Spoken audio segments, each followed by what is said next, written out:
दोस्तों आज की वीडियो बड़ी कमाल की होने वाली है। इस वीडियो में हम लोग डिस्कस करेंगे एनसीईआरटी क्लास 10th का एक चैप्टर नेशनलिज्म इन इंडिया। ये चैप्टर बहुत ही कंफ्यूजिंग है, लेकिन इसको मैं सिंपल से सिंपल लैंग्वेज में समझाने की कोशिश करूंगा। चलिए शुरू करते हैं। आज का हमारा चैप्टर है नेशनलिज्म इन इंडिया, भारत में राष्ट्रवाद।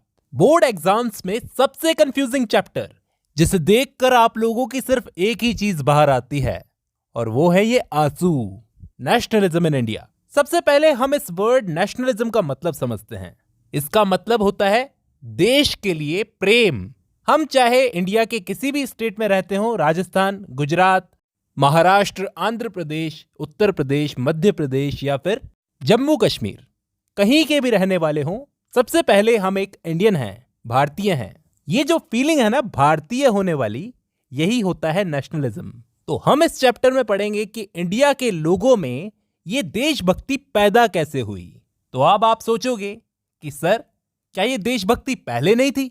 वेल, मैं कहूंगा कि नहीं, ये देशभक्ति पहले नहीं थी। ये देशभक्ति, ये नेशनलिज्म इंडिया में आया साल 1914 के बाद में। इस साल को मार्क कर लो, साल 1914। आपका चैप्टर यहीं से शुरू होता है। तो क्या हुआ था साल 1914 में? पहले विश्व युद्ध की शुरुआत, फर्स्ट वर्ल्ड वॉर। अब आप कहोगे कि वर्ल्ड वॉर से हमें क्या लेना देना? वर्ल्ड वॉर तो वेस्टर्न कंट्रीज में हुआ था, मतलब गोरे लोगों के बीच में हुआ था, हमें क्या लेना देना इससे? हम तो इसमें शामिल ही नहीं थे। हमारे ऊपर तो उस वक्त अंग्रेजों का राज था ना। तो दोस्तों, अगर मैं कहूं कि हम वर्ल्ड वॉर 1 में शामिल थे, तो क्या आप मानोगे?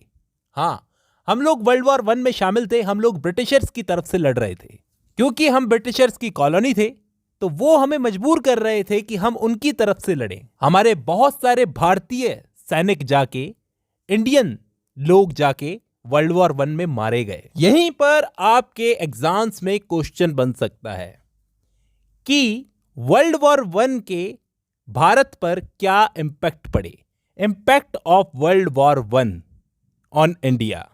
मैं आपको इंपॉर्टेंट पॉइंट्स बताता हूं जो आपको आंसर राइटिंग में मदद करेंगे। आपको नोट करते हुए चलने चाहिए। वर्ल्ड वॉर में ब्रिटिशर्स का जो खर्चा हो रहा था, खर्चा वो कहां से निकाल रहे थे? इंडिया जैसे देशों से। और कैसे? इनकम टैक्स लगाकर और मौजूदा जो टैक्स था उसको बढ़ाकर। यानी अंग्रेज ये बोलते थे कि लड़ाई तो हम करेंगे और खर्चा इंडिया उठाएगा। अब आप कहोगे कितनी गलत बात है ना। बहुत गलत बात है। लड़ाई वो लोग करेंगे और खर्चा हम उठाएंगे। यही नहीं, अपने भारतीय सैनिकों को, इंडियन सोल्जर्स को हम लड़ने के लिए भी भेजे, उनके लिए।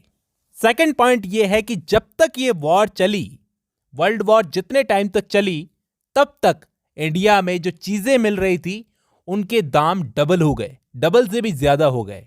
मतलब महंगाई बढ़ गई। और इसका बोझ किस पर आया? गरीब आदमी पर। तीसरा और सबसे इंपॉर्टेंट पॉइंट यह है कि उस दौरान दोस्तों अकाल पड़ा था। अकाल का मतलब समझते हो? कई फसलें बर्बाद हो गई उस टाइम पर।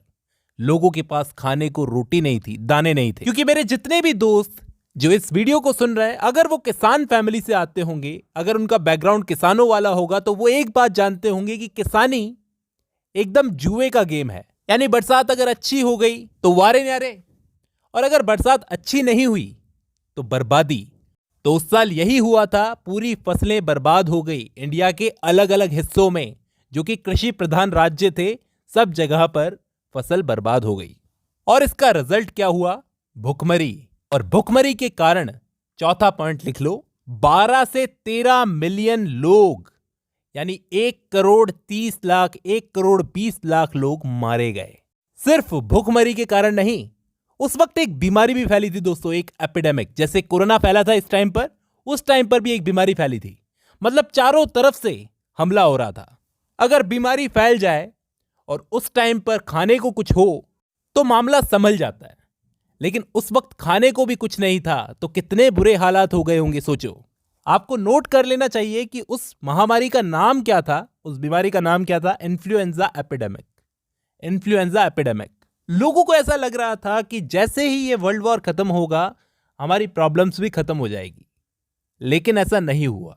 लोगों को जरूरत थी एक ऐसे नेता की या ऐसे इंसान की जो एक ग्रेट लीडर बन के उनके सामने आए और फिर साल 1915 में एक हीरो की एंट्री होती है।